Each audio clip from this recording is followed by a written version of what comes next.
மகிமை உண்டாகட்டும். இந்த காலையில அனைவருமாக ஆங்காங்கே இருக்கிற இடத்திலேயே திருச்சபையோடு இணைந்து ஆண்டவரை தொழுது கொள்வோமாக. கண்களை மூடி இந்த ஆராதனை வேலையை கர்த்தருடைய கரத்திலே ஒப்பு கொடுத்து ஆரம்பிப்போம். பரலோகத்தின் தெய்வமே, இந்த அருமையான காலை வேளையில எங்களுக்கு சுகத்தையும் பலத்தையும் கொடுத்து ஆண்டவரே இந்த காலையில திருச்சபையாக இணைந்து உம்மை தொழுது கொள்ளக்கூடிய பாக்கியத்தையும் ஸ்லாக்கியத்தையும் அடியார்களாக எங்களுக்கு கொடுத்தபடினாலே உமக்கு ஸ்தோத்திரம். உடைய பிள்ளைகள் ஆண்டவரை உம்மை நோக்கி பார்க்கின்ற வேளையில பரிசுத்த ஆவியானவரே எங்கள் ஒவ்வொருவரையும் கர்த்தர் நிரப்பி பரிசுத்தமாக்கி இந்த தொழுகையை கர்த்தர் ஏற்றுக்கொள்ளும். உடைய நாமம் மகிமைப்படட்டும். இயேசுவின் நாமத்திலே தாழ்மையோடும் பணிவோடும் ஏறெடுக்கிறேன் ஜீவனுள்ள பிதாவே. ஆண்டவரை நாம் பாடல் மூலமாக ஆண்டவரை தொழுது கொள்வோமாக.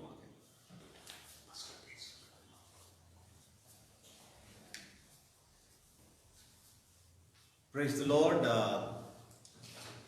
The people who are watching online, and this morning I hope you would have been ready to worship wherever you are, and I'm sure that God is there in our midst. And before that, we could examine ourselves. How was our week, and are we right before the Lord? Will God accept our worship this morning? So let us sing this song. Create in me a clean heart, O God, and renew a right spirit within me.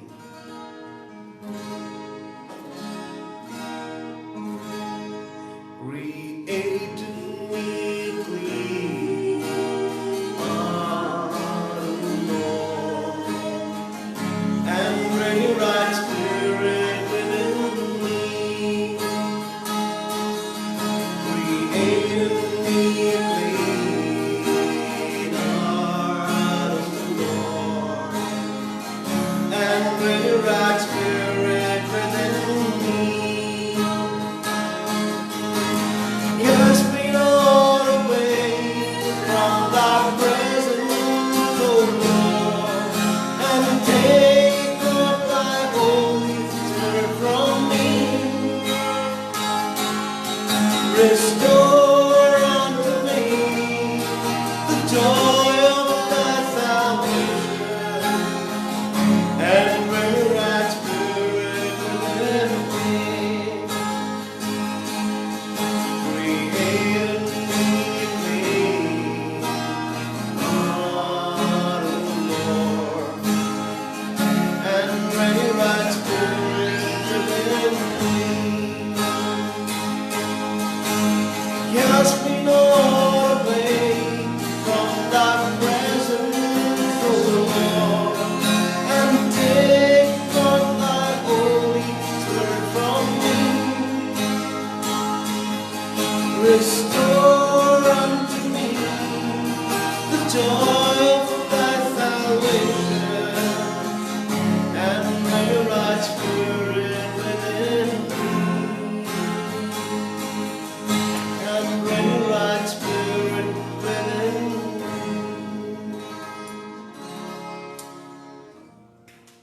All glory and honor belongs to God this morning. Let's sing the song, Be glorified in the earth, be glorified in the heavens, be glorified in this temple. Let us worship the Lord by singing this song, Be glorified.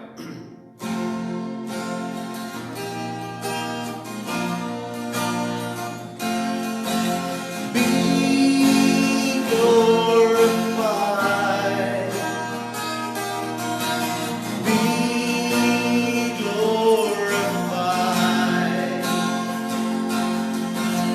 be glorified, be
ಮಹಿಮೆ ನಿನಗಯ, ಮಹತ್ವ ನಿನಗಯ ಎಂಬ ಹಾಡನ್ನು ಹಾಡಿ ದೇವರಿಗೆ ಮಹಿಮೆ ಘನವನ್ನು ಸಲ್ಲಿಸೋಣ.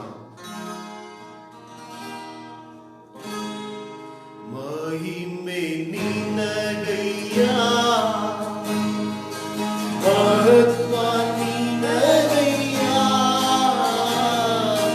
ಮಹಿಮೆ ನಿನಗಯ್ಯ, ಮಹತ್ವ ನಿನಗಯ್ಯ, ಘನವು ಸ್ತುತಿ ಸ್ತೋತ್ರವು ಎನ್ನನಿಗೆ ನಿನಗಯ್ಯ, ಘನವು ಸ್ತುತಿ ಸ್ತೋತ್ರವು ಎನ್ನನಿಗೆ ನಿನಗಯ್ಯ,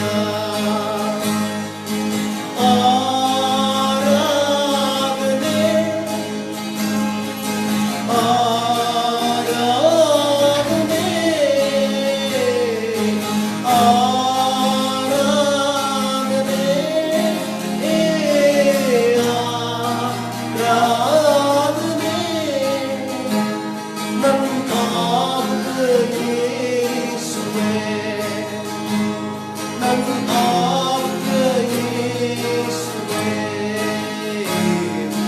ಮಹಿಮೆ ನಿನಗಯ್ಯ, ಮಹತ್ವ ನಿನಗಯ್ಯ, ಮಹಿಮೆ ನಿನಗಯ್ಯ, ಅತಿ ಶ್ರೇಷ್ಠವಾದ ನಿನ್ನ ರಕ್ತದಿಂದ ನಮ್ಮನ್ನು ಪೀಡಿಸಿದೆ,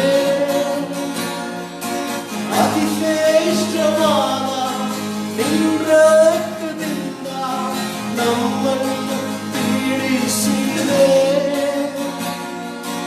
ಅರಸರಾಗಿ ಯಾಜಕರಾಗಿ ನಿಮಗೆಂದು ಆರಿಸಿದೆ, ಅರಸರಾಗಿ ಯಾಜಕರಾಗಿ ನಿಮಗೆಂದು ಆರಿಸಿದೆ, ಆರಾಧನೆ ಆರಾಧನೆ ಆರಾಧನೆ ಆರಾಧನೆ ನನ್ನ ಆಪ್ತ ಯೇಸುವೇ, ನನ್ನ ಆಪ್ತ ಯೇಸುವೇ, ಮಹಿಮೆ ನಿನಗಯ್ಯ, ಮಹತ್ವ ನಿನಗಯ್ಯ, ಮಹಿಮೆ ನಿನಗಯ್ಯ, ಎಂದೆಂದೂ ಇರುವ ಇನ್ನು ಮುಂದೆ ಬರುವ ನಮ್ಮ ರಾಜ್ಯವೇ, ಎಂದೆಂದೂ ಇರುವ ಇನ್ನು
பாடி நாம் கர்த்தரை ஆராதிப்போம்.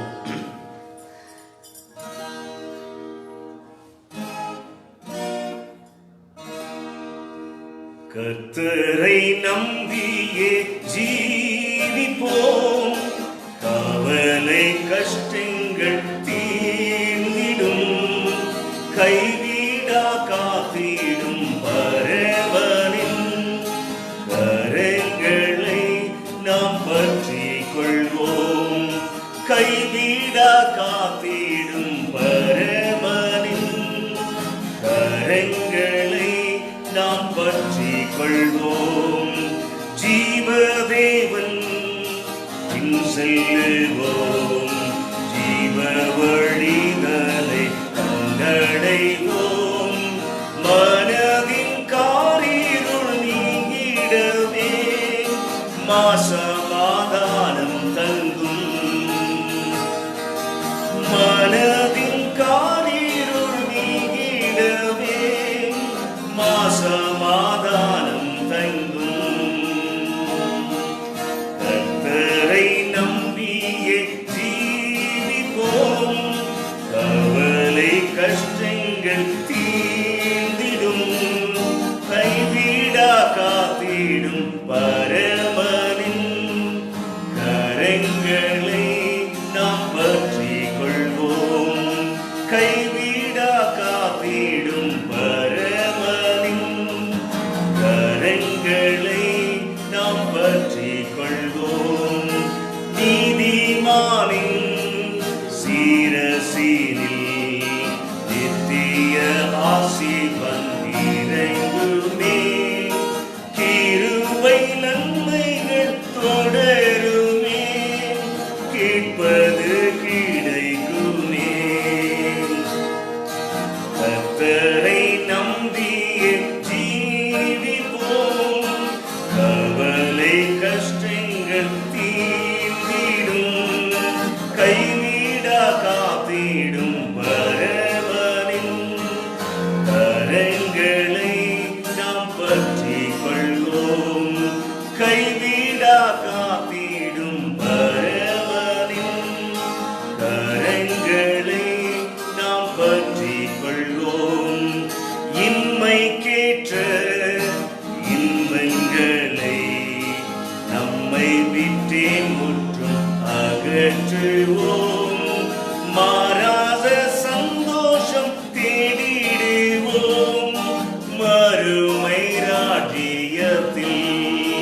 கர்த்தரை நம்பியே ஜீவிப்போம், கவலை கஷ்டங்கள் தீர்ந்திடும், கைவிடா காத்திடும் பரமனின் கரங்களை நாம் பற்றிக் கொள்வோம்.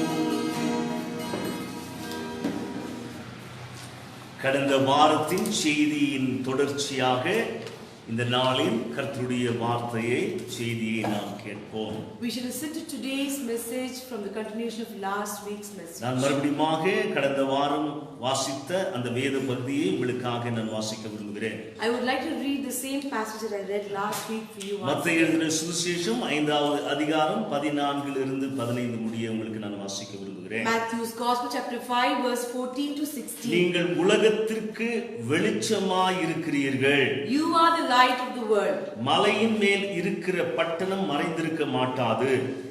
The city set on a hill cannot be hidden. விளக்கை கொளுத்தி மரக்காலால் மூடி வைக்காமல் விளக்கு தண்டின் மேல் வைப்பார்கள், அப்பொழுது அந்த வீட்டில் உள்ள யாவருக்கும் வெளிச்சம் கொடுக்கும்.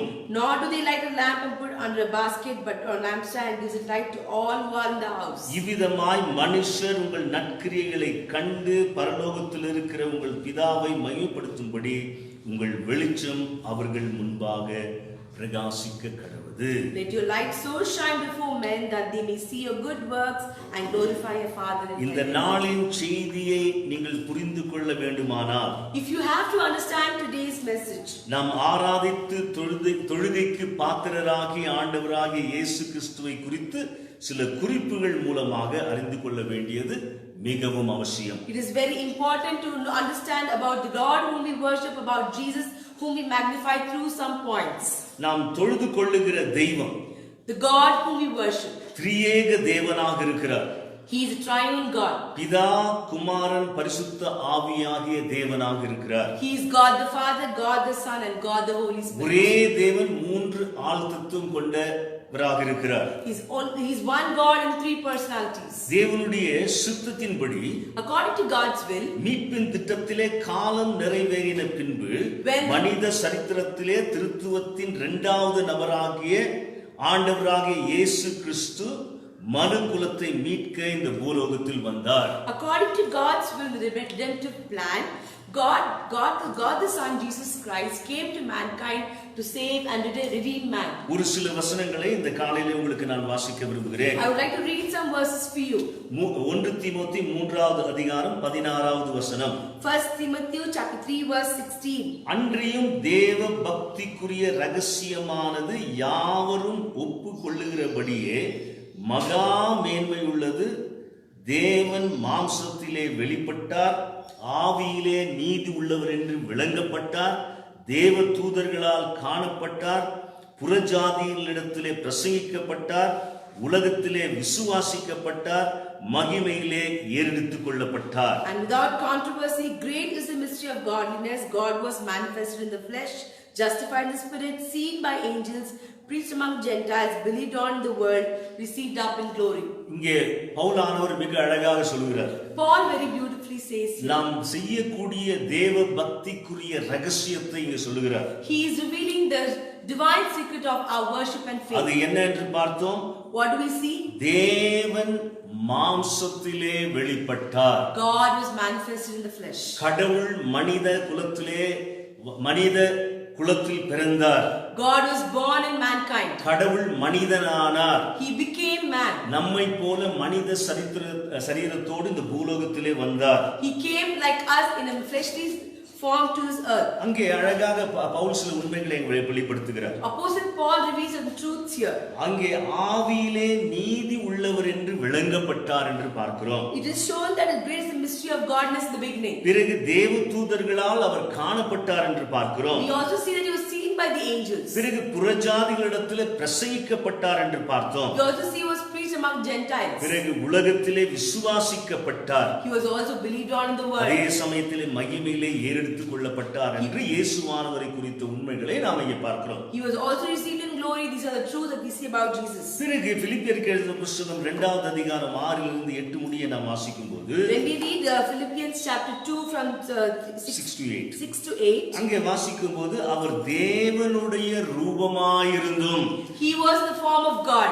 தேவனுக்கு சமமாயிருப்பதை கொள்ளையாடின பொருளாக எண்ணாமல், though he was equal to God, he didn't consider அதனுடைய it to பொருள் என்ன? be robbed. அந்த பொருள் என்ன? அதனுடைய பொருள் என்ன? What is the meaning our of தேவனாக இருந்த போதிலும், though he was God, தேவனுக்குரிய தன்மையை, தேவனுக்குரிய எல்லாவித பண்புகளையும், எல்லாவித அவருடைய இயக்கத்தையும் தனக்கென்று வைத்துக் கொள்ளாமல், அதை வேதவசனம் பிறகு வாசிக்கணும், கீழே வாசிக்கும் போது, தம்மை தாமே வெறுமையாக்கி அடிமையின் ரூபம் எடுத்து மனுஷர் சாயலானார். though he had all glory and honor and power, he emptied himself and he became fleshly form of man. தேவனாய் இருந்ததும் அந்த தேவனுக்குரிய அதிகாரத்தையும் தேவனுக்குரிய தன்மையையும் அவர் காலி செய்தவராக, வெறுமையாக இங்கே அடிமையின் ரூபம் எடுத்து மனுஷர் சாயலானார் என்று பவுலானவர் சொல்கிறார். though he was God, he became a servant, a bond servant, and emptied himself and left off his power and authority and came to be a man. பிறகு 8வது வசனத்திலே வாசிக்கிறோம். In 8th verse we read, அவர்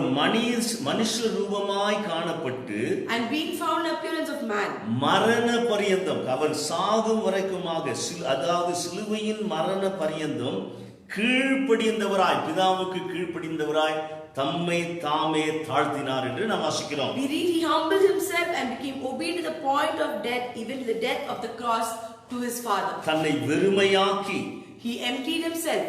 மனிதனுடைய ஸ்தானத்தில் பிதாவுக்கு கீழ்ப்படிந்தார். he came in the place of man to obey God the Father. எதற்காக? For what? நம்மை ரட்சிக்க. To redeem us. மனிதனுக்கு மனிதனாகவும், mankind to man, தெய்வத்திற்கு தெய்வமாகவும் தன்னை வெளிப்படுத்தினார். he revealed himself as a divine God. பிறகு ஒரு தேவனுடைய பிள்ளை a God's child. இந்த பூலோகத்திலே பரலோக வாசி எப்படி ஒரு மனுஷன் தேவனுக்கு முன்பாக எவ்வாறு ஜீவிக்க வேண்டும் என்று மாதிரியாக வாழ்ந்து காட்டினார். He showed an exemplary role of life, how a child of God who is resident of heaven should live on this earth before God. அவர் ஏனென்றால் மனிதனாக வாழ்ந்து காட்டினார். He lived a life of a man and he showed it. அதற்கு தான் வேதவசனம் சொல்லுகிறது சீஷர்கள். That's why God's word says அவரால் தெரிந்து கொள்ளப்பட்டவர்களை சீஷர்கள் என்று அழைக்கிறது. That's what God calls those who are called by him as disciples. அங்க ஆங்கிலத்தில் the disciple என்று நாம் பார்க்கிறோம். In English we see it as disciples. அந்த disciple என்ற சீஷர்கள் என்ற பதத்திற்கு உண்மையான அர்த்தம் என்ன? What is the true meaning of the word disciples? பின்பற்றுகிறவர்கள். To be followers. கற்றுக்கொள்ளுகிறவர்கள். Those who want to learn. அப்போ ஆண்டவரிடத்திலே கற்றுக்கொண்டு அவரை பின்பற்ற வேண்டும் என்று ஆண்டவர் விரும்புகிறார். God wants them to learn from him and to follow him. அதனால ஆண்டவரிடத்திலே கற்றுக்கொண்டு இந்த பூலோகத்திலே அவர் மனிதனாக இருந்தபோது மனிதனாக எப்படி தன்னை வெளிப்படுத்தி வாழ்ந்தாரோ அவரை மாதிரியாக வைத்து அவரை பின்பற்ற வேண்டும் என்று ஆண்டவர் விரும்புகிறார். God wants us to look at him and follow him and learn from him, and that's why he had lived as a flesh in mankind. அதனால ஒரு மனிதன் தேவனுக்கு முன்பாக எவ்வாறாக ஜீவிக்க வேண்டும் என்று மாதிரியாக வாழ்ந்து காட்டினார். He also showed how a man should live before God and live an exemplary life for that. அதனால அவருடைய பரிபூர்ண மனித வாழ்க்கையை சரியாக வெளிப்படுத்தினார். He completely revealed his life as a man. அதனால நாம் யாரையும் பார்க்க வேண்டிய அவசியம் இல்லை. We need not see anyone. பவுலானவரும் சொல்கிறார் எபிரேயர் புத்தகத்திலே. Apostle Paul speaks in the books of Hebrews. விசுவாசத்தை துவக்குகிறவரும் முடிக்கிறவருமாகிய இயேசுவை நோக்கி நாம் ஓட வேண்டும் என்று. We have to look at Jesus, the beginner and finisher of our faith, and run behind him. அதனால நம்முடைய கண்கள் ஆண்டவரை நோக்கி ஆண்டவரை பார்த்து இந்த விசுவாச ஓட்டத்தில் ஓட வேண்டும். Our lives should see Jesus and walk behind him and run behind him. இயேசுவானவர் இந்த பூலோகத்திலே வருவதற்கு முன்பாக Before Jesus could come on this earth, சுமார் 800 ஆண்டுகளுக்கு முன்பாக before 800 years, ஆண்டவர் இந்த பூலோகத்தில் வருவதற்கு முன்பாக தீர்க்க தரிசனமாக before God Jesus could come on this earth as a prophecy, அங்கே ஏசாயா தீர்க்கதரிசி ஆண்டவரை குறித்து சொன்னதை நாம் பார்க்கிறோம். we see the prophet Isaiah talk about God Jesus. லூக்கா எழுதின சுவிசேஷம் Luke's gospel 4வது அதிகாரம் 4th chapter 17 இலிருந்து 19 முடிய நான் வாசிக்கிறேன். பிறகு ஆங்கிலத்திலையும் வாசிக்க கேட்போம். 17 to 19. பிறகு அப்பொழுது ஏசாயா தீர்க்கதரிசியின் புஸ்தகம் அவரிடத்தில் கொடுக்கப்பட்டது. அவர் புஸ்தகத்தை விரித்தபோது கர்த்தருடைய ஆவியானவர் என் மேல் இருக்கிறார். தரித்திரருக்கு சுவிசேஷத்தை பிரசங்கிக்கும்படி என்னை அபிஷேகம் பண்ணினார். இருதயம் நறுங்குண்டவர்களை குணமாக்கவும் சிறைப்பட்டவர்களுக்கு விடுதலையையும் குருடர்களுக்கு பார்வையையும் பிரசித்தப்படுத்தவும் நொறுங்குண்டவர்களை விடுதலையாக்கவும் கர்த்தருடைய அனுக்கிரக வருஷத்தை பிரசித்தப்படுத்தவும் என்னை அனுப்பினார் என்று எழுதியிருக்கிற இந்த இடத்தை அவர் கண்டு என்று நாம் வாசிக்கிறோம். And he was handed the book of the prophet Isaiah, and when he opened the book, he found the place where it was written, "The Spirit of the Lord is upon me, because he has anointed me to preach the gospel to the poor. He has sent me to heal the brokenhearted, to proclaim liberty to the captives, to recover of sight to the blind, to set at liberty those who are oppressed, to proclaim the acceptable year of the Lord." ஆண்டவர் சொன்னார், God said, நான் ஊழியம் கொள்ள வராமல் I did not come to minister, நான் ஊழியம் செய்ய வந்தேன். I have come to serve. அப்போ ஆண்டவர் ஊழியக்காரர்களுக்கு மாதிரியாக அந்த வார்த்தையை சொன்னார். He told this word as an example to the servants of God. அதனால ஊழியக்காரர்கள் பாஸ் இல்லை. Ministers and preachers are not bosses. ஊழியக்காரர்கள் என்று சொல்லும் போதே நாம் வேலைக்காரர்கள். When we talk about being preachers, we are servants. ஆண்டவருக்கு வேலைக்காரர்கள், They are God's servants. மனிதர்களுக்கு வேலைக்காரர்கள். Servants even unto God. அதனால தான் ஆண்டவர் சொன்னார், ஊழியம் கொல்ல வரவில்லை, ஊழியம் செய்ய வந்தேன். I didn't come to be ministered but to serve. அப்போ ஆண்டவர் இந்த பூலோகத்திலே ஊழியம் செய்தபோது, when God did his ministry on this earth, ஆண்டவரின் ஊழியத்தின் போது during his service on this our earth, யாரை மகிமைப்படுத்தினார்? whom did he magnify? அவர் தன்னை மகிமைப்படுத்தினாரா? Did he magnify himself? தன்னை காட்டிக் கொண்டாரா? Did he show himself? அவர் மறைந்து ஊழியத்தை அவரை காட்டிக்கொள்ளவே விருப்பமில்லை. He didn't want to show himself up. சற்று பார்ப்போம். மகிமைப்படுத்த வேண்டும் என்றால் To magnify means, என்ன என்று அதன் அர்த்தத்தை நாம் பார்க்க we போறோம். shall see what's the meaning of it. சில சமயத்தில் கர்த்தருடைய பிள்ளைகள் விசுவாசிகள் மகிமை என்ற வார்த்தையை அதிகமாக பயன்படுத்துகிறார்கள். God's children very often use this word magnify. ஆனால் glorify. அதனால அந்த மகிமைப்படுத்தல் என்றால் என்ன என்பது சற்று நாம் அகராதியின் மூலமாக நாம் பார்ப்போம். We shall see through the dictionary what this வார்த்தையின் அர்த்தத்தை பார்ப்போம். We see the meaning of that word. Merriam-Webster அகராதி மகிமைப்படுத்துதலின் அர்த்தத்தை விளக்குகிறது. Merriam-Webster's dictionary speaks like this. அந்த மகிமைப்படுத்தல் என்ற அர்த்தத்தை பார்க்கும்போது, when you look at the meaning of that word glorify, கனம், it is to make honor, புகழுதல் அல்லது துதி செய்தல், to praise or worship, பிறகு போற்றுதல் வழங்க செய்வது, to have admiration and to bow before him, பிறகு உன்னத நிலையில் உயர்த்தவும், to have him elevated in the celestial, பிறகு அதனுடைய அர்த்தம் என்ன? அற்புதமாக பிரகாசிக்க வேண்டும், to light up brilliantly, பிறகு போற்றத்தக்க பிரதிநித்துவ நிலையில் இருப்பது, to express as glorious, பிறகு ஆராதிக்க மகிமை செலுத்துவது, to also worship him and to glorify. அப்ப இந்த ஸ்தானம், this place, வேறுபட்ட ஒரு நிலையில் இருக்கக்கூடிய நபர் யாராக இருக்க வேண்டும்? who has to be in this kind of position? எல்லா புகழுக்கும், for all kind of praise, போற்றுதலுக்கும், for all kind of glory, வணக்கத்திற்கும், to be bowed, தொழுகைக்கும், to be worshipped, கனத்திற்கும், to be honored, உயர்ந்த நிலையில் இருப்பதற்கும், to be elevated in the பிறகு celestial, அற்புதமாக பிரகாசிக்க வேண்டிய இடத்தில் இருப்பதற்கும், to be light up brilliantly. அப்ப யார்தான் அதற்கு அந்த ஸ்தானத்துக்குரியவர்? Who is to be in that position? இந்த ஸ்தானத்திற்குரியவர் தேவன் மட்டுமே. God alone is the person for this position. இந்த தேவனுடைய ஸ்தானத்தை எந்த மாம்சமான மனிதனுக்கும் நாம் கொடுக்க கூடாது. This position should not be given to any fleshly man. வேதவசனம் சொல்லுகிறது தேவன் எரிச்சலுள்ள தேவனாக இருக்கிறார் என்று. God's word says he's jealous God. சங்கீதக்காரன் கூட இந்த உண்மையை அறிந்து கொண்டு இவ்வாறாக சொல்லுகிறது. சங்கீதங்களின் புத்தகம் 96வது அதிகாரம் 6லிருந்து 9 வசனங்களை நாம் வாசிப்போம். We see the psalmist has understood this verse and he is talking about in Psalm 96 from 6 to 8. சங்கீதம் 96 6லிருந்து 9 வரைக்கும் நான் உங்களுக்கு வாசிக்கிறேன். Psalm 96 6 to 9. மகிமையும் கனமும் அவர் சமூகத்தில் இருக்கிறது, வல்லமையும் மகத்துவமும் அவர் பரிசுத்த ஸ்தலத்தில் உள்ளது. ஜனங்களின் வம்சங்களே, கர்த்தருக்கு மகிமையும் வல்லமையும் செலுத்துங்கள், கர்த்தருக்கே அதை செலுத்துங்கள், கர்த்தருக்கே அதை செலுத்துங்கள். அப்புறம் என்ன சொல்றாரு? கர்த்தருக்கு அவருடைய நாமத்துக்குரிய மகிமையை செலுத்தி, அவர் நாமத்துக்குரிய, அவருடைய பெயருக்குரிய, அவருடைய தன்மைக்குரிய, அவருடைய பண்புகளுக்குரிய மகிமையை செலுத்த வேண்டும் என்று வாசிக்கிறோம். செலுத்தி காணிக்கைகளை கொண்டு வந்து அவருடைய பிரகாரங்களில் பிரவேசியுங்கள் என்று சொல்லிவிட்டு, பரிசுத்த அலங்காரத்துடனே கர்த்தரை தொழுது கொள்ளுங்கள், பூலோகத்தாரே நீங்கள் யாவரும் அவருக்கு முன்பாக நடுங்குங்கள். Honor and majesty are before him, strength and beauty are in the sanctuary. Give to the Lord, O families of the peoples, give to the Lord glory and strength. Give to the Lord the glory due to his name, bring an offering and come into his courts, O worship the Lord in the beauty of holiness, tremble before him all the earth. அந்த தொழுகைக்குரியவர் அவர் மட்டுமே.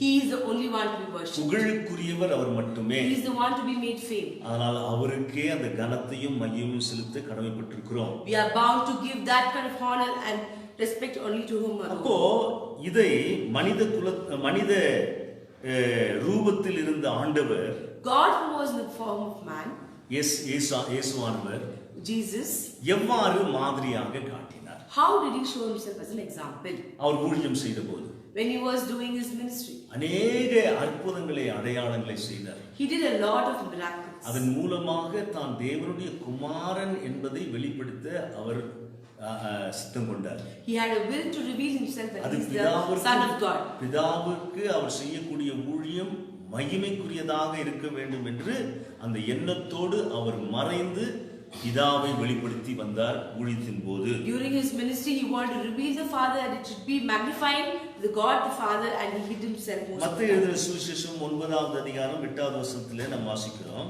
In Matthew's Gospel chapter 9 verse 8, திமிர்வாதக்காரன் திமிர்வாதக்காரனை ஆண்டவர் சொஸ்தமடைய செய்கிறார். Jesus healed a paralytic man. மத்தேயு எழுதின சுவிசேஷம் 9வது அதிகாரம் 8வது வசனத்தை உங்களுக்கு வாசிக்க விரும்புகிறேன். I would like to read Matthew Gospel chapter 9 verse 8. அப்ப அந்த திமிர்வாதக்காரன் சொஸ்தம் அடைந்த பிறகு When he was healed, ஆண்டவர் சொஸ்தமாக்கினார். God healed him.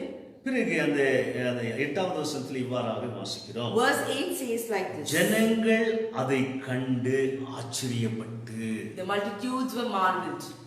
அப்ப அவர்கள் ஆச்சரியப்பட்டார்கள். They were marveled. அது முதல் முறையாக இவ்வாறாக பார்க்கிறார்கள். They were seeing it for the first time. மனுஷருக்கு இப்படிப்பட்ட அதிகாரத்தை கொடுத்தவராகிய தேவனை மகிமைப்படுத்தினார்கள். They glorified God who had given such power to them. அப்போ அந்த சூழ்நிலையில In that situation, அந்த காலகட்டத்திலே in that period of time, அவர் ஊழியத்தை செய்து கொண்டிருக்கின்ற வேளையில during his days of ministry, அவரை மனிதனுக்கு மனிதனாக தான் பார்த்தார்கள் மனிதர்கள். people saw him as a man to man. அவரை தெய்வமாக பார்க்க முடியவில்லை. They could not see him as a God. இன்னும் அவருடைய உயிர்த்தெழுதலுக்கு பின்னர் தான் அவரை தெய்வமாக அநேகர் அவர்களை புரிந்து கொண்டார்கள். Only after his resurrection many understood him as a மனிதனாகவே அவர் வாழ்ந்தார். தன்னை வெறுமையாக்கி மனிதன் என்று மக்கள் சாதாரண மனிதனை போலவே மக்கள் பார்த்தார்கள் ஆண்டவரை. God, many people looked at him as a normal human. He lived as a man. அதனால ஜனங்கள் எவ்வாறாக சாட்சி கொடுக்கிறார்கள்? How did the people மனுஷனுக்கு பிடிப்பட்ட அதிகாரத்தை கொடுத்தவராகிய தேவனை மகிமைப்படுத்தினார்கள். They had who had given such power to men and they glorified God. அந்த ஆண்டவரை இயேசுவானவரை அங்க மகிமைப்படுத்தவில்லை. They did not glorify Jesus there. தேவனை மகிமைப்படுத்தும் வண்ணமாக தன்னை அவர் காட்டினார். He showed himself that they had to glorify God. பிறகு மத்தேயு எழுதின சுவிசேஷம் 15வது அதிகாரம் Matthew's Gospel chapter 15 30லிருந்து 31 வசனங்களை வாசிக்கும்போது verse 30 and 31 பாருங்க அங்க வாசிக்கிறோம். Then we read there. நான் உங்களுக்கு வாசிக்க விரும்புகிறேன். பாருங்க, அப்பொழுது சப்பானிகள், குருடர், ஊமையர், ஊனர் முதலிய அநேகரை திரளான ஜனங்கள் கூட்டிக் கொண்டு இயேசுவினிடத்தில் வந்து அவர்களை அவர் பாதத்தில் வைத்தார்கள். அவர் சொஸ்தமாக்கினார். அவர்களை அவர் சொஸ்தப்படுத்தினார். ஊமையர் பேசுகிறதையும் ஊனர் சொஸ்தமடைகிறதையும் சப்பானிகள் நடக்கிறதையும் குருடர் பார்க்கிறதையும் ஜனங்கள் கண்டு ஆச்சரியப்பட்டு யார் மையப்படுத்துறாங்க? இஸ்ரவேலின் தேவனை மையப்படுத்தினார்கள் என்று நாம் வாசிக்கிறோம். The great multitudes came to him, having with them the lame, blind, mute, maimed, and many others, and they laid them down at Jesus' feet. இவ்வளவு ஆச்சரியமான காரியங்களை மக்கள் பார்த்தார்கள். People saw such a marvel things. ஊமையர்கள் பேசுகிறார்கள். They saw that the mute was speaking. ஊனர்கள் சொஸ்தமடைகிறார்கள். The lame were able to walk and eat. சப்பானிகள் நடக்கிறார்கள். The lame were able to walk. குருடர்கள் பார்க்கிறார்கள். The blind were able to see. ஆனால் ஜனங்கள் இதையெல்லாம் பார்த்து ஆச்சரியப்பட்டு The people saw all this and they marveled. இஸ்ரவேலின் தேவனை மையப்படுத்தினார்கள். They glorified the God of Israel. பிறகு லூக்கா எழுதின சுவிசேஷம் 7வது அதிகாரத்திற்குள்ளாக கடந்து வருவோம். Where we shall go into Luke's Gospel chapter 7.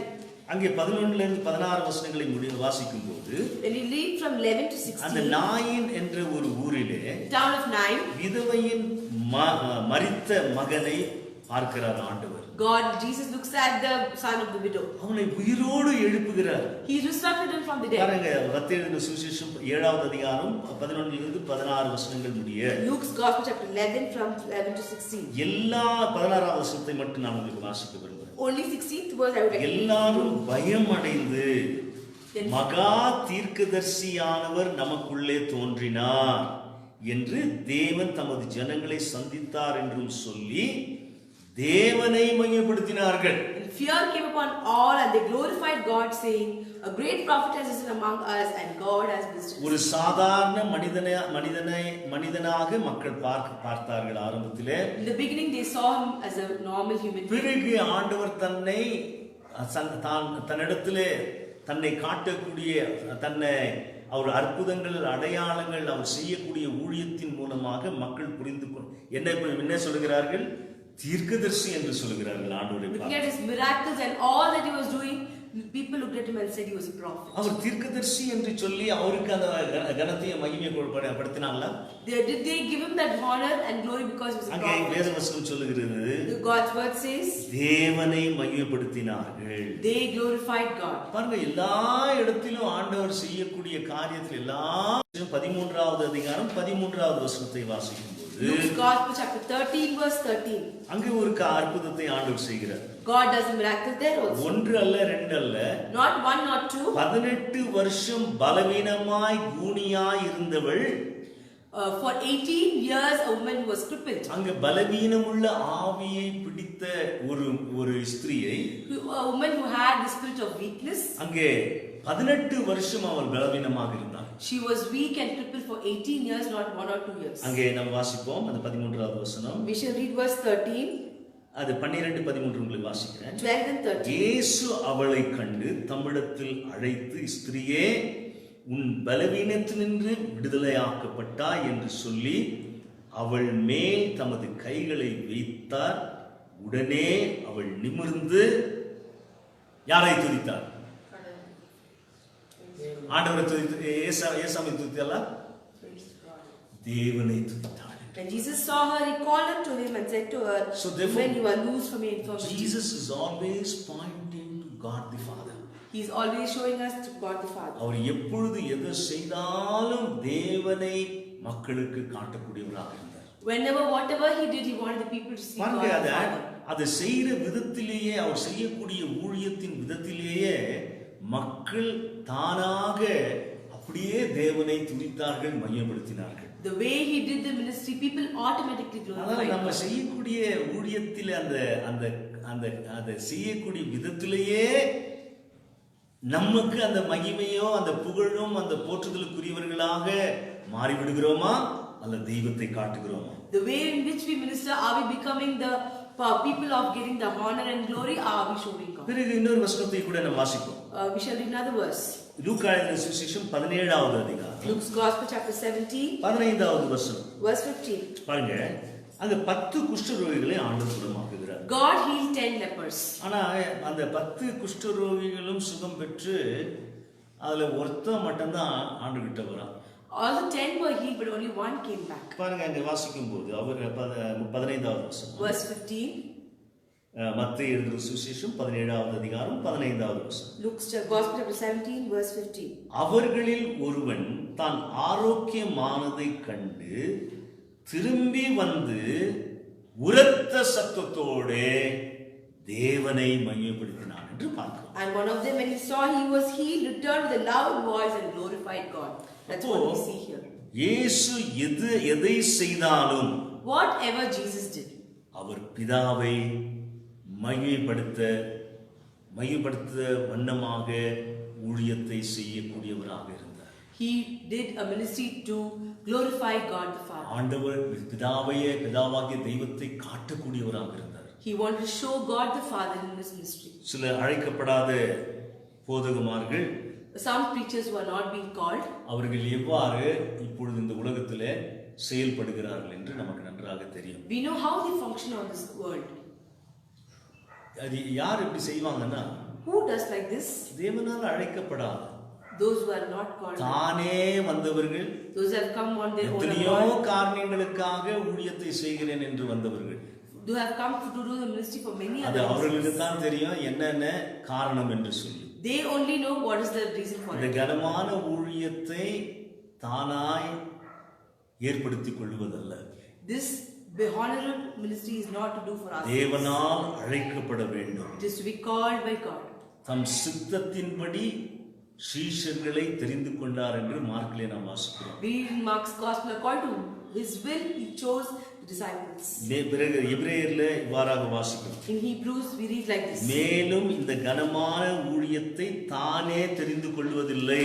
This honorable ministry is not to be known by our own accord. எபிரேயர் புத்தகம் 5வது அதிகாரம் 4வது வசனத்திலே இவ்வாறாக வாசிக்கிறோம். Hebrews chapter 5 verse 4. மேலும் ஆரோனைப் போல தேவனால் அழைக்கப்பட்டால் ஒழிய ஒருவனும் இந்த கனமான ஊழியத்துக்கு தானாய் ஏற்படுகிறதில்லை. No man takes this honor to himself, but he who is called by God, just as Aaron அப்போ was. இந்த கனமான ஊழியத்தை செய்ய தேவனாலே அழைக்கப்பட வேண்டும். To do this honorable work of God, it is to be called by God. அப்போ தேவனாலே அழைக்கப்பட்டவர்கள் தேவனை காட்டுவார்கள். Those who are being called by God will show God. தேவனை மகிமைப்படுத்துவார்கள். They will glorify God. அதனால இந்த காலகட்டத்தில் ஒரு சில அழைக்கப்படாத ஊழியர்கள் என்னெல்லாம் செய்கிறார்கள் என்று மிகவும் தரைக்குறையாக இருக்கிறது. In this period of time, those who are not being called by God, it is very, very sad to see what all they do. இயேசு அழைக்கிறார் என்று ஜனங்களை கூட்டத்திற்கு அழைத்து They call them, Jesus calls and they call them to the meetings. ஆண்டவரை அவர்கள் காட்டுவதில்லை. They do not show God. தன்னை காட்டிக் கொள்கிறார்கள். They show themselves. ஆண்டவரை மறைத்து விடுகிறார்கள். They are hiding God. மக்கள் அவர்களை காண வேண்டும் என்று விரும்புகிறார்கள். They want people to look at them. ஆண்டவருடைய ஸ்தானத்திலே அவர்கள் இருந்து They are in the place of God.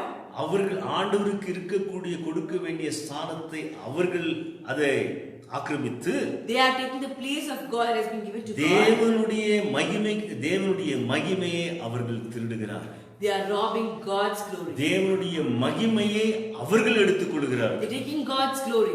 எப்பொழுது தேவனுடைய மகிமையை அவர்கள் எடுத்துக் கொள்ளுகிறார்களோ When they take away God's glory, அவர்கள் என்ன செய்கிறார்கள்? what they do? தேவனை அவமகிமைப்படுத்துகிறார்கள். They are insulting and dishonoring God. அங்க தெய்வத்தை பெரியவராக காட்டவில்லை. They are not showing God as a big person. தெய்வத்தை ரட்சிக்கிறவராக காட்டவில்லை. They are not showing God as a redeemer. அவர்கள்தான் ரட்சிப்பை கொடுப்பதை போல காட்டுகிறார்கள். They show themselves as they are God. அவர்கள்தான் விடுவிக்கிறவர்களை போல They காட்டுகிறார்கள். show themselves as deliverers. அதனாலே அருமையான கர்த்தருடைய பிள்ளைகளே, My dear beloved children of God, இப்பேற்பட்டவர்களை தேவன் நிச்சயமாய் நியாயம் தீர்க்கிறார். God will definitely judge these kind of people. நியாயம் தீர்த்து கொண்டிருக்கிறார். He continues to judge them. என்னுடைய ஊழியத்தின் பாதையிலே நான் பார்த்து கொண்டுதான் இருக்கிறேன். I am seeing in my walk of ministry ஒருவேளை continuously. வெளியே அவர்கள் காட்டிக்கொள்ளவில்லை என்றாலும் Though they may not show it அவருடைய outwardly, வாழ்க்கையில தேவன் நியாயம் தீர்க்கிறதை நான் பார்க்கத்தான் செய்கிறேன். I continue to see that God is judging them in their இப்படிப்பட்டவர்களை lives. தெய்வத்திற்குரிய இடத்தை எடுத்துக்கொண்டு தெய்வத்திற்கு மகிமை செலுத்தாத ஊழியர்களே, ஒருவேளை அழைக்கப்பட்ட ஊழியர்களா இருந்தாலும் அழைக்கப்படாத ஊழியர்களா ஆண்டவர் நியாயம் தீர்ப்பார். This kind of people, those who are not called and they come to God's ministry, God will definitely judge them. வேத வசனத்திலே இன்னொரு வசனத்தை உங்களுக்கு நான் வாசிக்க விரும்புகிறேன். I would like to read in the Bible another verse for you. அப்போஸ்தலர் நடபடிகள் 13வது அதிகாரம். Apostle of Acts, chapter 13. அங்கே 21 இருந்து 23 வசனங்களை உங்களுக்கு நான் வாசிக்க விரும்புகிறேன். I would like to read from 21 to 23. நீ ஊழியக்காரனா இருந்தா தயவு செய்து கேளுங்க. If you are a minister of God, kindly அல்லது listen. கர்த்தருடைய பிள்ளைகள் ஊழியத்தை செய்கிறவர்கள் நற்கிரியை பணியில இருக்கிறவர்களும் தயவு செய்து கேளுங்க. The children of God who are in the service of doing good works, kindly please எதை listen. செய்தாலும் நீங்கள் ஆண்டவர் என்ன சொல்றாரு? என் நாமத்தினாலே ஒரு கலசம் தண்ணி கொடுத்தா அதை நான் மறக்க மாட்டேன்றாரு. God says, whatever you do, if you give a glass of water in my name. அப்போ இயேசுவின் நாமத்தினாலே, இயேசுவின் பெயராலே, இயேசுவுக்கு மகிமை உண்டாக செய்கிற காரியம் மட்டுமே கணக்கில் எடுக்கப்படும். If you do anything in Jesus' name and to glorify Jesus, it will be taken into account. நீ செய்யக்கூடிய நற்கிரியைகள், எல்லா காரியங்களும், ஊழியங்களும் அது ஆண்டவருக்கு மகிமையை கொண்டு வரவில்லை என்றால் அது உனக்கு புகழும் போற்றுதலும் வணக்கமும் கனமும் சேர்க்கிறது என்றால் அதிலே ஆண்டவர் மகிமைப்படுவதில்லை.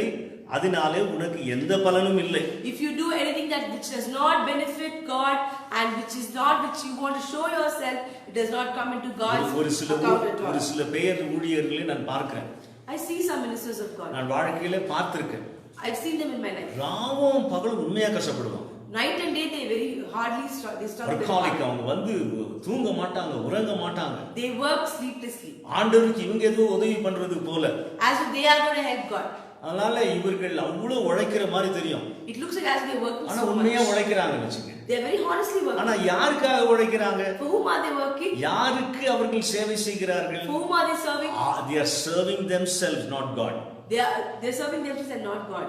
அவர்கள் தன்னை சேவித்துக் கொள்ள உழைக்கிறார்கள். They want to serve themselves, so they அவர்கள் எல்லா விதத்திலும் செழிப்பாக இருக்க வேண்டும் என்று உழைக்கிறார்கள். They want to be prosperous in everything, so they are பேர் working. புகழ் அடைய வேண்டும் என்று உழைக்கிறார்கள். They want to get name and fame, so அதனால they are working. எப்பேற்பட்ட கஷ்டப்பட்டு ஐயோ நான் கஷ்டப்படுறாருன்னா யாருக்காக கஷ்டப்பட்டுக்கிறாரு? Oh, what a struggle he is undergoing. அவருடைய நோக்கம் என்ன?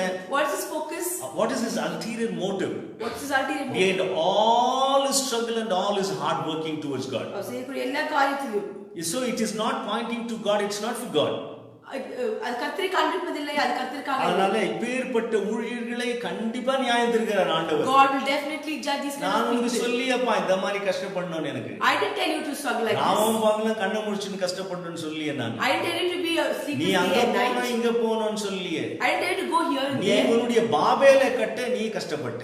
You are struggling to build your own tower of Babel. அதனால அதுக்கெல்லாம் இப்ப கஷ்டப்படுன்னு விட்டுருவார். That's why you have to struggle, keep struggling. அதனால நீ யாருடைய ராஜ்யத்தை கட்டி கொண்டிருக்கிறாய்? Whose kingdom are you building? நீ தேவ ராஜ்யத்தை கட்டுகிறாயா? Are you building God's அல்லது kingdom? உன்னுடைய சிறிய ராஜ்யத்தை உனக்காக கட்டி கொண்டிருக்கிறாயா? Are you building a small kingdom for அதனால yourself? ஆண்டவர் நியாயம் தீர்ப்பார். God will definitely judge. அதனால நீங்க யாருக்கு ஊழியம் செய்கிறீர்கள்? Whom are you ministering? உனக்கு நீயே ஊழியம் செய்கிற தன்னை சேவிக்க தன்னை நீ ஊழியம் செய்கிறாயா அல்லது தேவனை சேவிக்க ஊழியம் செய்கிறாயா? Are you doing ministry to serve yourself or to serve God? வாங்க வேதவசனத்தை வாசிக்கிறோம். In the word we read அப்போஸ்தலர் நடபடிகள் 13வது அதிகாரம். Acts Apostle chapter 13. குறித்த நாளிலே ஏரோது ராஜ வஸ்திரம் தரித்துக் கொண்டு சிங்காசனத்தின் மேல் உட்கார்ந்து அவர்களுக்கு பிரசங்கம் பண்ணினான்.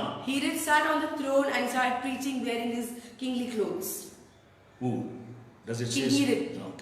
அப்பொழுது ஜனங்கள் இது மனுஷ சத்தம் அல்ல, இது தேவ சத்தம் என்று ஆர்ப்பரித்தார்கள். Then they said, this is not a voice of man, it's God's voice. So God can speak and communicate to anybody.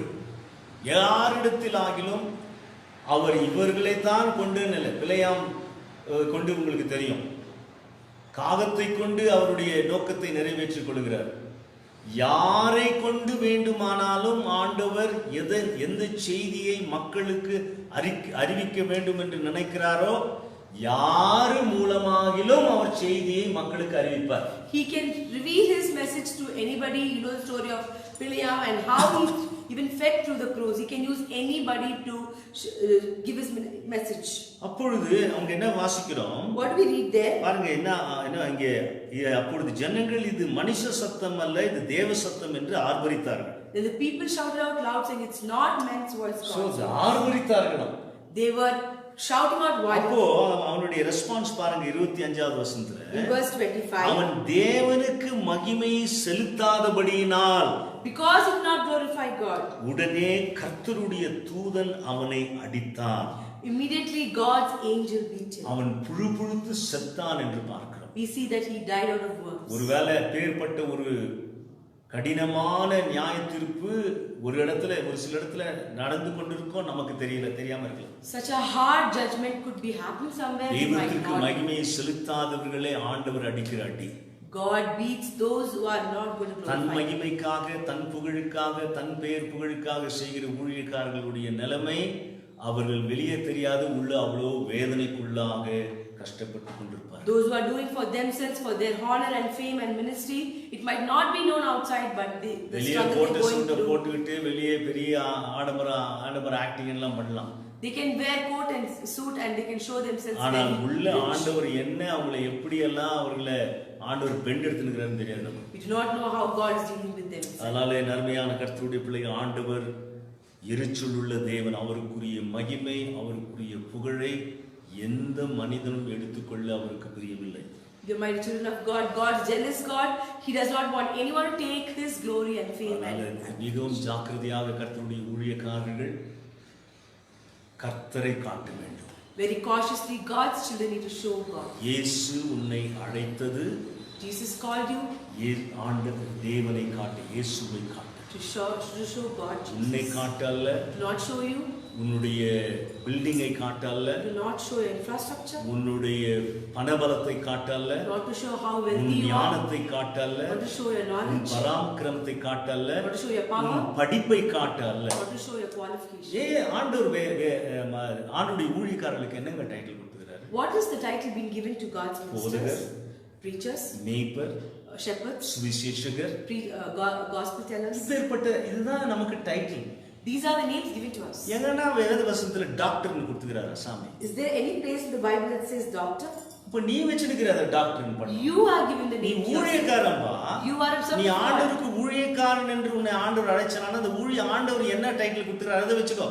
Keep directly what God has given you, not what you want to keep. ஆண்டவர் உன்னை அப்போஸ்தலன் கொடுத்துக்கிற title. Did God Jesus say? யாருக்கு அப்போஸ்தலர் title கொடுத்துறாரு அவங்க தான் அதுக்கு fit அப்போஸ்தலர் என்று வைத்துக்கொள்ள. Whoever is being given the name apostle, they are fit to have a name of apostle. ஆண்டவர் உன்னை ஊழியக்காரனாக ஆண்டவர் அழைத்திருக்கிறார். அதனால ஊழியக்காரனுக்கு உன்னுக்குரிய வரம் என்னவோ அதை சொல்லி நீ யாருன்னு. So tell what God has called you for and show that and what show a gift. நீ பாஸ்டர், நீ மேய்ப்பனா பாஸ்டர்னு சொல்லு. If you are a pastor and shepherd, show that. நீ டீச்சரா ஆண்டவருக்கு வரம் கொடுத்தாரு நீ டீச்சர்னு சொல்லு. நான் போதகன் என்று சொல்லு. If you are a teacher and preacher, tell that you are a teacher and preacher. இல்லது நீ சுவிசேஷன் என்ற வரத்தை ஆண்டவர் கொடுத்து உன்னை அழைத்தாலும் நீ சுவிசேஷகன் என்று சொல்லு. If you are evangelist who wants to tell the gospel, tell that you are evangelist. எங்க பைபிள்ல வாசிக்கிறோம் டாக்டர் பட்டம்? Where do we read doctor? எங்க வாசிக்கிறோம் பைபிள்ல ஊழியக்காரர்களுக்கு ஆண்டவர் கொடுத்துக்கிற டாக்டர் பட்டத்தை எங்க பார்க்கலாம்? அப்போஸ்தலர் பட்டம் இருக்கு. யாருக்கு? அப்போஸ்தலர் யார் என்று நீங்க தயவு செய்து இப்பொழுது இருக்கிறவர்கள் ஒரு சிலர் அப்போஸ்தலர் வைத்துக் கொள்கிறார்களே, அப்போஸ்தலனுக்குரிய தகுதி என்ன, அப்போஸ்தலனுக்குரிய அழைப்பு என்ன என்பதை அப்போஸ்தலன் என்ற தலைப்பிலே வேதத்தை ஆராய்ந்து பாருங்க. அது அப்போஸ்தலர்களுக்கு வித்தியாசமான அழைப்பு, அது யாருக்கும் இல்லை. God has given the name apostle to apostles in the Bible, but not to anybody else. Those who have kept themselves as apostles, kindly please do a research on who has to be an apostle and what is to be an apostle. இதெல்லாம் ஆண்டவர் சொல்லாத காரியத்தை உலக போக்கிலே உலக மகிமைக்காக அவர்கள் மகிமைக்காக புகழுக்காக வைத்துக் கொள்ளக்கூடிய பட்டம். These are all what things that God did not say. They have kept it for themselves, for their name and glory, and it's titled for themselves. சரி, அப்போஸ்தலர் எவ்வாறு ஊழியம் செய்தார்கள்? How did the apostles do the ministry? ஆண்டவரால் அழைக்கப்பட்ட கர்த்தருடைய பிள்ளைகள் எப்படி ஊழியம் செய்தாங்க? How did those who were called by God how did they do the ministry? இயேசுவானவர் எவ்வாறு ஊழியம் செய்தார் என்று நாம் பார்த்தோம். We saw how Jesus did the ministry. இப்போ அப்போஸ்தலர் எப்படி செய்யறாங்க ஒரு சில குறிப்புகளை நாம் பார்ப்போம். We shall see how the apostles did the ministry. பாருங்க, சரியா யோவான் எழுதின சுவிசேஷம் 3:30 நான் சுருக்கமாக சொல்லி முடிக்கிறேன். John 3:30. யோவானை மக்கள் அவர் செய்த காரியத்தெல்லாம் பார்த்திருந்தோம். அவர் ரொம்ப பெரிய மேசியாவா இருக்குமா இல்ல யாரா இருக்கும் அப்படின்ட்டு ஒரு பெரிய இடத்துல அவரை பார்க்க ஆரம்பிச்சிட்டாங்க. When people saw what John was doing, they looked at him as though he was a Messiah and a very big person. ஏனென்றால் இயேசுவானவருக்கு ஞானஸ்தானை கொடுக்க ஆண்டவரே அனுமதிக்கிறார். Jesus himself allowed him to baptize him. அப்ப ஆண்டவர் இடத்துல அவர் சொன்ன காரியம் யோவான், What did John tell him? ஆண்டவரே உம்முடைய பாதரட்சின் வாரை அவிழ்க்குவதற்கு நான் பாத்திரன் அல்ல. I am not worthy to remove the sandals zippers also. பிறகு என்ன சொல்கிறார் யோவான் 3:30? In John 30 what does he says? அவர் பெருக வேண்டும், நான் சிறுக வேண்டும். He must increase and I must decrease. இப்ப எப்பேற்பட்ட ஊழியர்களை நாம் பார்க்கிறோம். What kind of ministers do we see now? ஆண்டவரே நான் பெருக வேண்டும், நீ எங்கனா முன்னில உட்கார்ந்திரு சாமி. Lord, I want to increase and you sit somewhere. ஆண்டவரை எங்கேயுமே காட்டுறதில்ல. They don't show God anywhere. அவர்களை காட்டுகிறார்கள். They want to show themselves. மகிமைப்படுத்தல் என்றால் காட்டிக்கொள்வது. To magnify and glorify means to show forth. அதனால இங்கே மக்கள் தன்னை பார்க்க வேண்டும் என்று விரும்புகிறார்கள். They want people to see them. தன்னுடைய வரங்களை பார்க்க வேண்டும் என்று விரும்புகிறார்கள். They want to see their gifts. தன்னுடைய செய்கைகளை பார்க்க வேண்டும் என்று They want விரும்புகிறார்கள். people to see their actions. ஆண்டவரை மறைத்து விடுகிறார்கள். They are hiding God. அவர்கள் பெருக வேண்டும், ஆண்டவர் சிறுக வேண்டும் என்ற எண்ணத்தோடு செய்கிறார்கள். They want them to increase and God to decrease. சொல்லாமல் தங்கள் செயலிலே காட்டுகிறார்கள். Without telling, they are showing in their actions. ஆனால் யோவான் என்ன சொல்கிறார்? You know what John says? அவர் பெருக வேண்டும், he must increase, நான் சிறுக வேண்டும். I must decrease. பிறகு பவுலானவர் என்ன சொல்கிறார்? What does Paul say? பாருங்க 1 கொரிந்தியர் 2வது அதிகாரம் 1 Corinthians chapter 2 2 5 வசனத்தை உங்களுக்கு நான் வாசிக்க விரும்புகிறேன். verse 2 to 5. இயேசு கிறிஸ்துவை சிலுவையில் அறையப்பட்ட அவரே அன்றி வேறு ஒன்றையும் எங்களுக்குள்ளே அறியாதிருக்க தீர்மானித்திருந்தேன். பிறகு அல்லாமலும் நான் பலவீனத்தோடும் பயத்தோடும் மிகுந்த நடுக்கத்தோடும் உங்களிடத்தில் இருந்தேன். மக்களுக்கு முன்பாக Before people, அவ்வளவு பெரிய ஊழியக்காரர், such a big உங்களுக்கு தெரியும், நல்ல தெய்வீக ரகசியங்களை எல்லாம் பெற்று அதிகமாய் புதிய ஏற்பாட்டிலே அதிகமான புத்தகங்களை எழுதின ஒரு பவுலானவர், who was being revealed the divine secrets of God and who had written a lot of godly secrets in the New அவர் என்ன Testament. சொல்லுகிறார்? What is he telling? நான் பலவீனத்தோடு வருகிறேன். I come with weakness. அவருடைய பலவீனத்தை காட்டுகிறார். He's showing himself as எனக்கு weak பலன் person. இல்லை, I do not have strength. பலவீனத்தோட வர, I was with you in weakness, பயத்தோடு வர, in fear, மிக நடுக்கத்தோடு உங்களிடத்தில் இருந்தேன் and என்று also சொல்லுகிறார். in much அவ்வளவு trembling I பெரிய was with ஊழியக்காரர். you. Such a big God's our minister. சொல்லுகிறார், என்ன சொல்றாரு? Then he says உங்கள் விசுவாசம் மனுஷருடைய ஞானத்தினால் அல்ல, that your faith is not of human wisdom, தேவனுடைய பலத்திலே நிற்கும்படிக்கு என்று சொல்லுகிறார். but to be demonstration of the Spirit of பிறகு power. என் பேச்சும் My speech, N பிரசங்கமும் my preaching மனுஷனுக்குரிய நயவசனிப்புள்ளதாயிராமல் were not persuasive words of human wisdom, ஆவியினாலும் பலத்தினாலும் உறுதிப்பட்டதாயிருந்தது என்று சொல்கிறார். but demonstration of the Spirit and of power. நன்மையான கர்த்தருடைய பிள்ளைகளே, My dear beloved children of God, பிறகு பவுலானவர் சொல்கிற ஒரு காரியத்தை, we see Apostle Paul say அப்போ like this. தேவனுடைய ஊழியக்காரர்களை யார் உத்தமன் என்று சொல்கிறார்? He says, who is righteous to among God? பாருங்க, அந்த உத்தமன் என்ற வார்த்தை ஆங்கிலத்தில் எப்படி இருக்கு பார்க்கலாம். நம்ம Let's see வாசிப்போம். that word. 2 கொரிந்தியர் 10வது அதிகாரம் 17 18. 2 Corinthians 10:17 to 18. நான் உங்களுக்கு வாசிக்க விரும்புகிறேன். I would like to read to you. பாருங்க, மேன்மை பாராட்டுகிறவன் கர்த்தரை குறித்தே மேன்மை பாராட்ட கடவன். He who glories, let him glory in the Lord. கர்த்தருடைய பிள்ளைகள், ஊழியக்காரர்கள், God's children, அவங்க மேன்மை பாராட்ட வேண்டும் என்றால், if they want to glorify, அவங்க பெருமையாக இருக்க வேண்டும் என்றால், if they want to feel very manifest, யாரை குறித்து பெருமையாக இருக்கணும்ன்றாரு? whom should they be glorified கர்த்தரை about? குறித்தே, நான் ஆண்டவரே நீர் இல்லைன்னா நான் zero. He should be about glory in the Lord. ஆண்டவர், I am zero. I am zero, Lord. You are Without God. you I am zero. Without you I am zero. அப்போ ஆண்டவரை காட்ட வேண்டும். He has to show God. He is a hero. He is the hero. அதனால மேன்மை பாராட்டுகிறவன் கர்த்தரை குறித்தே மேன்மை பாராட்ட கடவன். He who glories, let him glory in the Lord. தன்னை தான் புகழுகிறவன் உத்தமன் அல்ல என்றார். For not he who commends himself is approved. உத்தமன் அல்ல. Read it again at the 18th verse. For not he who commends himself is approved. Okay. I'm not getting the right word in English. It's okay. தன்னைத்தான் புகழுகிறவன் உத்தமன் அல்ல, ஆனால் கர்த்தரால் புகழப்படுகிறவனே உத்தமன். But whom the Lord commends is approved. Approved. That's a word. So who should approve you? யார் உங்களை மெச்சிக்கொள்ள வேண்டும்? Who has to commend you? ஜனங்கள் மெச்சிக்கொள்ள வேண்டுமா? Do the people have to commend ஜனங்கள் you? உங்களை அங்கீகரிக்கணுமா? Do the people have to accept நீங்க you? செய்கிறதெல்லாம் பார்த்து ஜனங்க மெச்சிக்கிட்டு ஜனம் உங்களை அங்கீகரிக்கணுமா? To see all what you're doing, should they accept you and keep you? Is it man to recognize you, or you are seeking for God's approval or man's approval? நீ மனிதனுடைய எதிர்பார்ப்பை ஏற்றுக்கொள்றியா கர்த்தருடைய? பாருங்க, அப்ப யார் உத்தமன் என்று சொல்லுகிறார்? Who is to be approved? கர்த்தராலே புகழப்படுகிறவனே உத்தமன். The person whom the Lord commends is உன்னுடைய approved. ஊழியத்தையும் நீ செய்யக்கூடிய நற்கிரியைகளையும் பார்த்து, Looking at your service and your good works, ஆண்டவருக்காக ஒரு விசுவாசி திருச்சபையில செய்யக்கூடிய அத்தனை நல்ல நற்கிரியைகளையும் பார்த்து, all the good things a believer does for God in the pastor church, கூட புகழ வேண்டிய அவசியம் இல்லை உங்களை. even the pastor need not praise யாரும் உங்களை மெச்சிக்கொள்ள வேண்டிய you. அவசியம் இல்லை. He need not commend and approve you. கர்த்தராலே புகழ்படுகிறவர்கள் தான் உத்தமர்கள் என்று சொல்கிறார். He says that them whom the Lord commends is approved. கர்த்தராலே புகழ்படுகிறவனே உத்தமன் என்று சொல்கிறார். The one whom the Lord commends is to be approved. பிறகு எரேமியால அதை ரொம்ப அழகா சொல்றார். The book of Jeremiah. என்னோட கூட தயவுசெய்து எரேமியான் புத்தகம் Book of Jeremiah. 9வது அதிகாரம் Chapter 9. 23 இருந்து 24 முடிய உங்களுக்கு நான் வாசிக்க விரும்புகிறேன். Verse 23 to 24.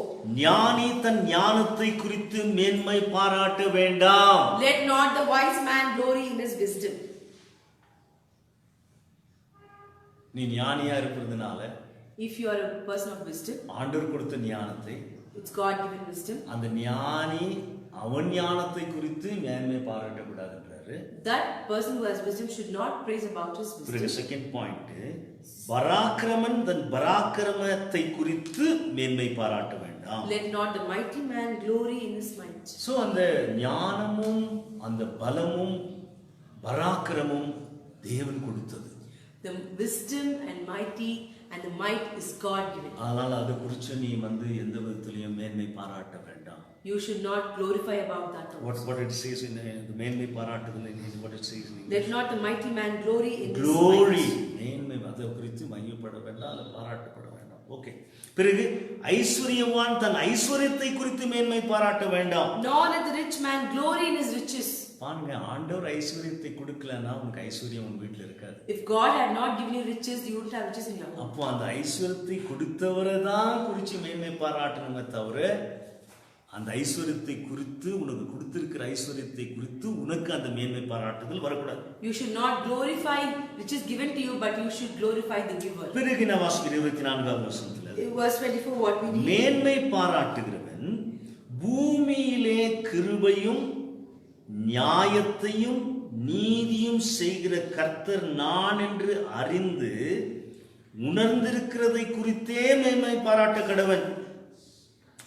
But let him who glorifies glory in this, for when he understands and knows me, that I am the Lord, exercising loving kindness, judgment and righteousness in this earth. அப்ப இந்த பூமியிலே On this earth, ஆண்டவர் பாராட்டுகிற கிருபையை, the loving kindness that God gives, ஆண்டவர் செய்யக்கூடிய நியாயத்தை, the judgment that God does, ஆண்டவர் செய்யக்கூடிய நீதியை, the righteousness that God does, அறிந்த மனிதன், the man who knows about it. இதை எனக்கு தெரியப்படுத்தினீரே ஆண்டவரே, God, you help me know this. நீர் நியாயம் செய்கிறவர், You are a God of judgment. நீர் கிருபை அளிக்கிறவர், You are a God of loving நீர் kindness. நீதி செய்கிறவர். You are righteous God. அது உண்மையாக அவன் இங்க வேதவசனம் ரொம்ப அழகா சொல்லுது பாருங்க, கேளுங்க. It says very correctly here. செய்கிற கர்த்தர் என்று அறிந்து அவரை அறிவது மட்டுமல்ல, Not only knowing, உணர்ந்திருக்கிறதை குறித்து மேன்மை பாராட்ட கடவன். he has to glorify by also understanding and knowing himself. நம்மள மேன்மை பாராட்டுவதற்கு ஒரு ஒரு ஒரு clue கொடுக்கிறாருங்க. He's giving a clue that எது? where it has been glorified. ஆண்டவரே நீர் கிருபை உள்ளவர், God, you are loving நீர் நியாயம் உள்ளவர், you are a God of நீர் நீதியை சரி கட்டுகிற ஆண்டவர், you are a righteous God, அதை நான் அறிய செய்தீரே. that you help me to know that. மற்றவெல்லாம் புரிந்து கொள்ளவில்லை, எனக்கு புரிய வைத்தீரே. Others do not know, but you help me to understand. என்னை உணர செய்தீரே. You help me to feel that. ஆண்டவரை அறிகிற அறிவை அடைந்ததினாலே எனக்கு ரொம்ப பெருமையாக இருக்குது ஆண்டவரே. Because I had the knowledge to understand God, I feel. அதுதான் மேன்மை பாராட்ட கடவன் என்று சொல்கிறார். That is why he அப்போ says. வேற எதை குறிச்சும் நமக்கு கர்வம் வரக்கூடாது, பெருமை வரக்கூடாது. Not about anything we should have any glory. நமக்கு ரொம்ப புத்திசாலித்தனமா ரொம்ப திறமையான இந்த பூலோகத்துல வாழ்றோமே, ஞானத்தை குறித்து மேன்மை பாராட்டக்கூடாது. Not living with wisdom on this earth. நம்முடைய பலத்தை குறித்து மேன்மை பாராட்டக்கூடாது. நம்முடைய ஐஸ்வர்யத்தை குறித்து மேன்மை பாராட்டக்கூடாது. ஆண்டவரை அறிகிற அறிவை எனக்கு கொடுத்தீரே, இதை அவருடைய கிருபையை உணர்ந்தேன், உன்னுடைய நீதியை உணர்ந்தேன், உன்னுடைய நியாயத்தை உணர்ந்தேன் என்று இருக்கு. அறிய செய்து என்னை உணர செய்தீரே, அதுக்கு ரொம்ப பெருமையாக இருக்குது. To understand God, to know His loving kindness and righteousness, and to also know He is a judging God. Thank you God for that kind of. ஒரு தேவனுடைய மனுஷன் இவ்வாறாக மேன்மை பாராட்டுகிறது. When a God's servant glorifies God like this, in this manner, in this way, இவைகளின் மேல் பிரியமாயிருக்கிறேன் என்று கர்த்தர் சொல்கிறார். God says, in these I delight. இது மேல ஆண்டவர் பிரியப்படுகிறார். God is right in these kind of. அப்போ வேதவசனம் பவுலான காரியத்தை சொல்றார். Apostle Paul says another thing here. 1 கொரிந்தியர் 10வது அதிகாரம் 31வது வசனம். 1 Corinthians chapter 10 verse 31. நீங்கள் எதை செய்தாலும், whatever you do, நீங்கள் குடித்தாலும், if you eat or drink, எதை செய்தாலும், whatever you do, எதை செய்தாலும் என்ற வார்த்தையை பவுலானவர் அழகா சொல்றார். whatever you do, கர்த்தருடைய பிள்ளைகள் நீங்க எதை செய்றீங்களோ, God's children, whatever you do, அதை யாரை மகிமைப்படுத்தணும்? whom it should glorify? தேவனை மகிமைப்படுத்த வேண்டும். It should glorify God. ஆகையால் நீங்கள் புசித்தாலும் குடித்தாலும் எதை செய்தாலும் எல்லாவற்றையும் தேவனுடைய மகிமைக்கென்று செய்யுங்கள். Whether you eat or drink or whatever you do, do all to the glory of God. Whether you sing, நீங்கள் பாடினாலும், Whether you sing, நீங்கள் திருச்சபையை சுத்தம் செய்தாலும், if you will clean the church, நீங்க திருச்சபையின் ஊழியத்திலே சின்ன சின்ன காரியங்கள் எதை செய்தாலும், in the church ministry, whatever small நீங்கள் things you நற்கிரியைகளை செய்தாலும், do, if you do good works, தான தர்மம் if பண்ணினாலும், you do charity, ஜெபம் if பண்ணினாலும், you will pray, போதித்தாலும், if you preach, எந்த ஊழியம் செய்தாலும் whichever ministry you do, யாருக்காக செய்யணும்? or whom should you do? தேவனுடைய மகிமைக்கென்று செய்ய வேண்டும். You should do it for the glory of God. அப்படிதான் செய்தாரா நம்முடைய ஆண்டவர்? That's how did God do. அவராகவே செய்தார். That's how He did it. அப்போஸ்தலர்கள் சீஷர்கள் செய்தார்களா? The apostles and disciples did like that. அவர்களும் அப்படிதான் செய்தார்கள். Even they did like that. பாருங்க, அங்க இதுல அந்த வாசல் கிட்ட, ஆலயத்தின் வாசல் கிட்ட போகும்போது, when he was near the gate of the temple, அந்த பேதுரும் யோவானும், when John and Peter went, அங்க சப்பானியை பார்த்து when they looked at the lame man, என்ன சொல்றாரு பாருங்க. see what they say. அப்போஸ்தலர் நடவடிக்கைகள் 3வது அதிகாரம், Acts of Apostles chapter 3. பாருங்க, அது உங்களுக்கு நான் வாசிக்க விரும்புகிறேன். I would like to read it to you. ஜெப வேளையாகிய 9ஆம் மணி நேரத்திலே பேதுரும் யோவானும் தேவாலயத்திற்கு போனார்கள். அப்பொழுது தன் தாயின் வயிற்றிலிருந்து சப்பானியாய் பிறந்த ஒரு மனுஷனை சுமந்து கொண்டு வந்தார்கள். தேவாலயத்திலே பிரவேசிக்கிறவர்களிடத்திலே பிச்சை கேட்கும்படி நாடோறும் அவனை அலங்கார வாசல் என்னப்பட்ட தேவாலய வாசல் அண்டையிலே வைப்பார்கள். தேவாலயத்திலே பிரவேசிக்க போகிற பேதுருவையும் யோவானையும் அவன் கண்டு பிச்சை கேட்டான். He asked for alms. ஆனா பேதுரு யோவான் என்ன சொல்றாங்க? What did Peter and John say? அவனை உத்து பார்த்து, They fixed his eyes on them. எங்களை நோக்கி பார். They said, look at us. அப்படின்னா என்ன? நாங்க பிச்சைக்கார மாதிரி இருக்கிறோம். நாங்க We are like beggars. ஊழியக்காரங்க பாருங்க எப்படி இருக்காங்க. இன்னைக்கு எப்படி இருக்கிறாங்க ஊழியக்காரங்க? See today how ministers of God. என்னை நோக்கி பார். He gave them his attention. என்றார்கள். அவன் அவர்களிடத்தில் ஏதாகிலும் கிடைக்கும் என்று எண்ணி அவர்களை நோக்கி பார்த்தான். He expected to receive something from them when he had his attention. என்ன கிடைக்குமா? எங்களை பார்த்தாலே தெரியலையா என் பாக்கெட்ல காசுக்குதா இல்லையான்னு? அவன் என்ன சொல்றாரு? அப்பொழுது பேதுரு, வெள்ளியும் பொன்னும் என்னிடத்தில் இல்லை. Silver and gold I do not have. வெள்ளி பொண்ணு இல்லப்பா.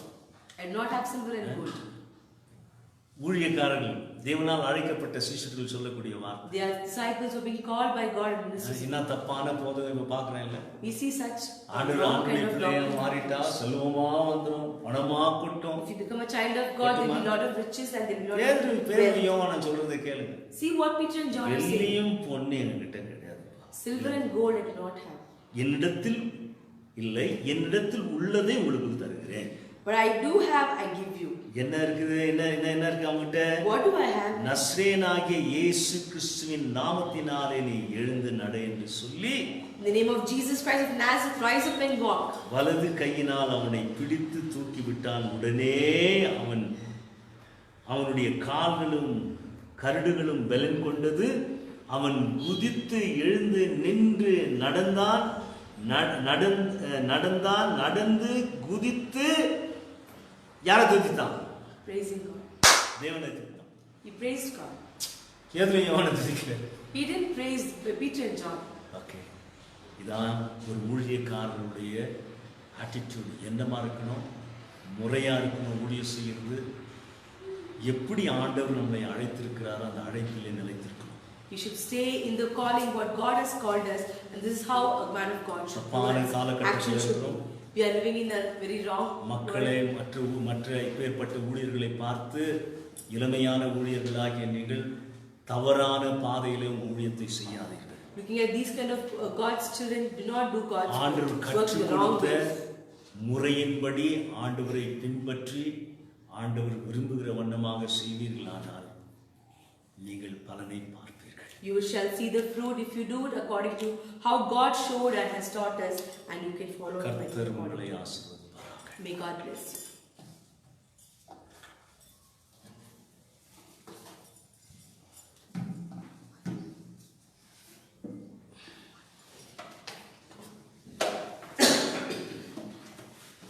We need only to glorify Jesus this morning, and only all glory belongs to Him.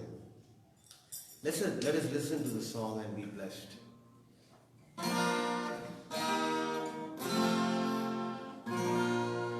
எனக்கு உம்மை விட்டா யாரும் இல்லப்பா, உங்க அன்பு விட்டா எதுவும் இல்லப்பா. எனக்கு உம்மை விட்டா யாரும் இல்லப்பா, உங்க அன்பு விட்டா எதுவும் இல்லப்பா.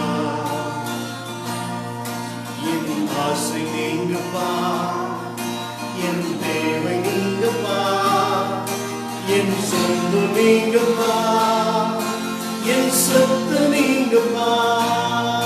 என் ஆசை நீங்கப்பா, என் தேவை நீங்கப்பா, என் சொந்த நீங்கப்பா, என் சொத்து நீங்கப்பா. காண்கின்ற எல்லாம் பொருளால் கரைந்து போகுமே, கொடுக்கின்ற எல்லாம் பொருளால் குலைந்து போகுமே. காண்கின்ற எல்லாம் பொருளால் கரைந்து போகுமே, கொடுக்கின்ற எல்லாம் பொருளால் குலைந்து போகுமே. என் ஆசை நீங்கப்பா, என் தேவை நீங்கப்பா, என் சொத்து நீங்கப்பா, என் சொத்து நீங்கப்பா. என் ஆசை நீங்கப்பா, என் தேவை நீங்கப்பா, என் சொத்து நீங்கப்பா, என் சொத்து நீங்கப்பா.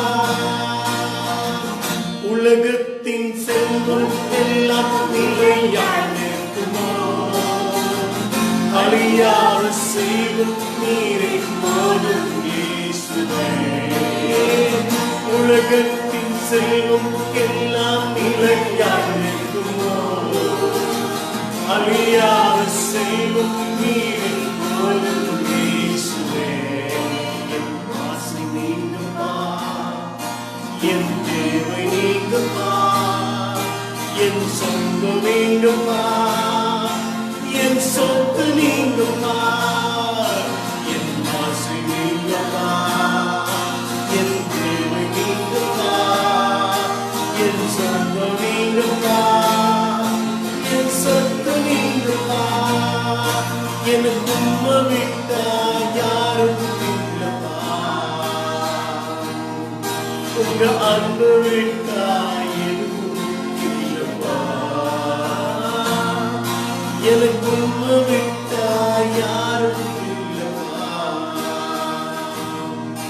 உங்க அன்பு விட்டா எதுவும் இல்லப்பா. என் ஆசை நீங்கப்பா, என் தேவை நீங்கப்பா, என் சொந்தம் நீங்கப்பா, என் சொத்து நீங்கப்பா. என் ஆசை நீங்கப்பா, என் தேவை நீங்கப்பா, என் சொந்தம் நீங்கப்பா, என் சொத்து நீங்கப்பா.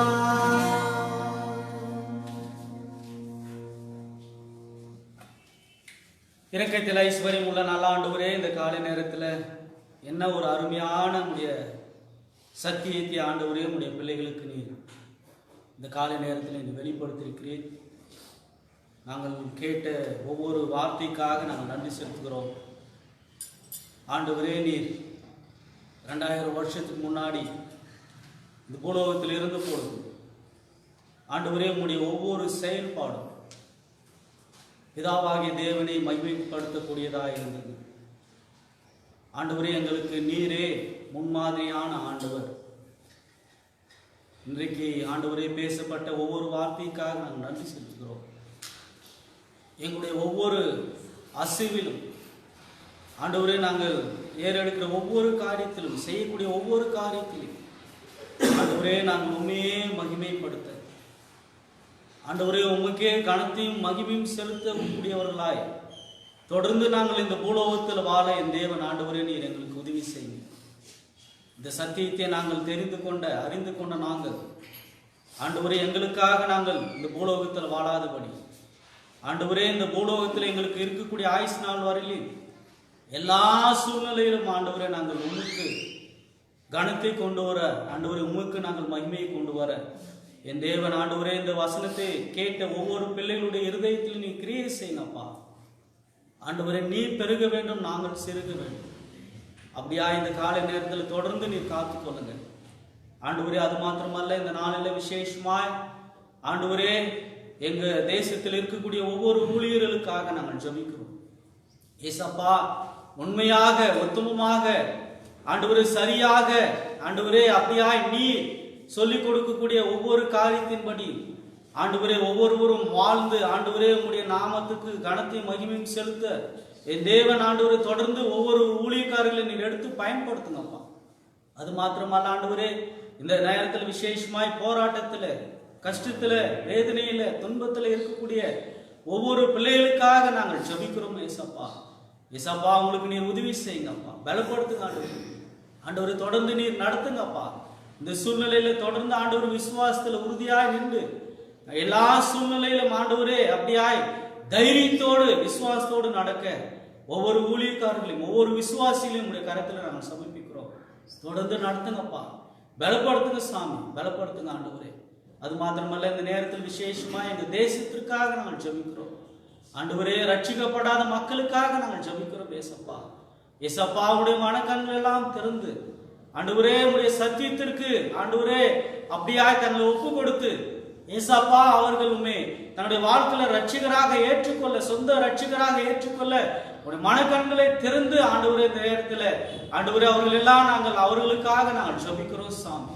தொடர்ந்து நீ பேசும் ஆண்டவரே. அது மாத்திரமல்ல, இந்த நேரத்தில் எங்க தேசத்தின் தலைவர்களுக்காக நாங்கள் ஜெபிக்கிறோம் அப்பா.